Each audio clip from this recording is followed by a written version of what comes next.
If you voted to leave, Redwood's brilliant point shuts down Scottish MPs' Brexit argument. MPs were once again discussing the EU Withdrawal Bill in the House of Commons, when Ms Cherry argued Scotland's voters weren't being respected by the government in Brexit negations, having voted 62% in favour of Remain.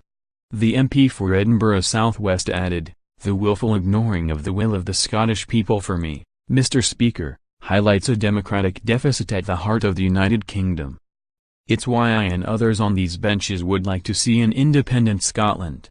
But, the irony is that those who pushed so strongly for Brexit were complaining about a democratic deficit in the European Union.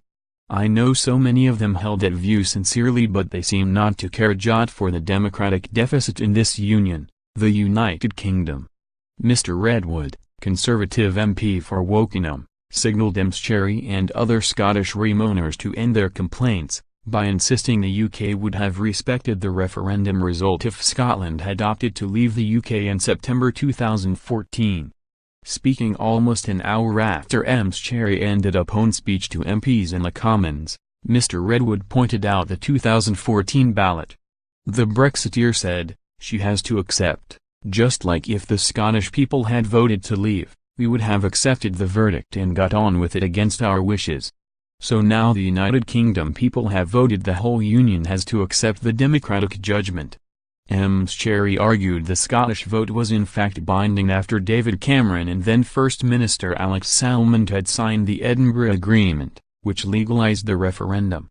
The Scottish MP also suggested Mr. Redwood believed the views of the Scottish people can be blithely ignored on all occasions because of the outcome of the Scottish independence referendum.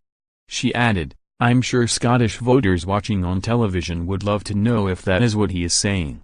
Mr. Redwood concluded, "Absolutely not.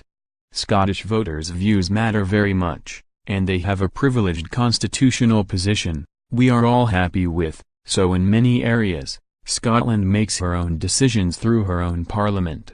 But when it comes to a union matter, I thought we all agreed that where we had a union-wide referendum, the union made the decision and the union parliament needs to implement the wishes of the referendum.